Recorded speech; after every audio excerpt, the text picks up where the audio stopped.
अस्सलाम वालेकुम वरहमतुल्लाहि वबरकातुहू। जीअं त पाकिस्तान बंगलानी इतिहाद जो यूट्यूब चैनल PBI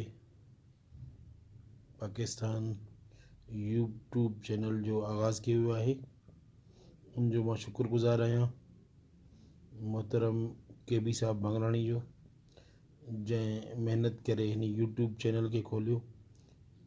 PBI यानी बंगलानी पाकिस्तान इतिहाद ही सिर्फ़ बंगलानी जो न आहे, हिन में सभिनि ग़रीबनि ऐं मज़लूमनि जो आवाज़ ॿुधंदो ऐं पाकिस्तान जे कुंड कुड़िश मां नुमाइंदा कया वेंदा। तमामु दोस्तनि खे गुज़ारिश आहे त हू नुमाइंदगी जे लाइ KB उर्फ़ खुदाबख्श बंगलानी सां राब्ते में अचनि। ॿिए नंबर में ॿुधाईंदो हलां त हीउ बंगलानी नौजवाननि जो इतिहाद जेको ठहियो आहे पूरे पाकिस्तान जे लेवल ते, हीअ नौजवान पंहिंजे पाकिस्तान सां वफ़ादार आहिनि ऐं पंहिंजे पाकिस्तान जे अफ़वाज सां वफ़ादार आहिनि ऐं पंहिंजे पाकिस्तान जे पुलिस जे हिमायत में आहिनि।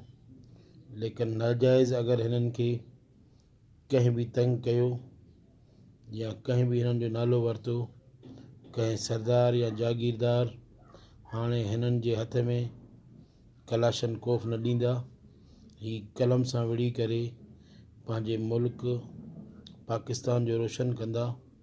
मां ॿुधाईंदो हलां त SSP कश्मीर जो हिकिड़ो चमचो पठू पंहिंजो फिदा हुसैन चन्नो, जंहिं हिकिड़े पोढ़े बंगलानी खे वठी करे बख़्श बंगलानी जो नालो आहे, जेको केस मां आज़ादु आहे। सेशन कोर्ट उन खे आज़ादु ऐं बरी करे छॾियो आहे। कंहिं केस मां उहो अचे पियो, उनखे रस्ते मां वठी करे उनजा कुझु पैसा ऐं उनजा कुझु ज़रूरी काग़ज़ात उन पोढ़े जी बेहुरमती कई वई। असां पूरे बंगलानी इतिहाद जे तरफ़ां इन शइ जो मज़म्मत था कयूं। असां पुरअमन आहियूं, असांखे पुरअमन रहणु ॾियो। जेकॾहिं असां रोडनि ते उथियासीं त तूफ़ान बर्पा कंदासीं ऐं SSP कश्मीर असांजो दोस्त आहे।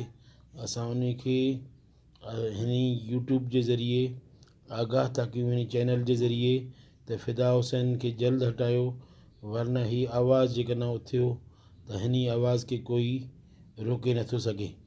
मां पंहिंजे तमामु बंगलानी इतिहाद जे नौजवाननि खे इहो ई गुज़ारिश कंदुसि त पंहिंजे कलम जे ज़रिए, पंहिंजे सोशल मीडिया जे ज़रिए पंहिंजो जाइज़ हक़ खे उथारियो, जाइज़ आवाज़ खे उथारियो। जेकॾहिं उहे बदमाशी करणु था चाहिनि त असांखे बि बदमाशी करणु ईंदो आहे। बदमाशी उहो कलम जे ज़रिए ईंदो आहे। असांखे अल्लाह तबारक व तआला कलम जो ज़रियो ॾिनो आहे। मां तमामु पंहिंजे दोस्तनि खे गुज़ारिश कंदुसि PBI बंगलानी इतिहाद जे चैनल खे सब्सक्राइब कयो ऐं उनजा लोगो कार्ड्स वग़ैरह जल्दी शाया कया वेंदा। ऐं अरबा जे ॾींहुं डिवीज़न लाड़काणी जो इजलास ठुल्ह में रखियो आहे। डिवीज़नल सतह ते आम फ़ैसिला बि कया वेंदा। जनरल कौंसिल जा तमामु मेंबर बि शरीक थींदा। तमामु दोस्तनि खे गुज़ारिश आहे त हिते शरीक थियनि। तमामु दोस्त जनरल कौंसिल जा मेंबर, अल्लाह उन्हनि खे ख़ुशि रखे, आबाद रखे। अल्लामा मंज़ूर अहमद तूफ़ानी, मरकज़ी ऑर्गेनाइज़र बंगलानी इतिहाद पाकिस्तान। पाकिस्तान ज़िंदाबाद, पाक फ़ौज ज़िंदाबाद।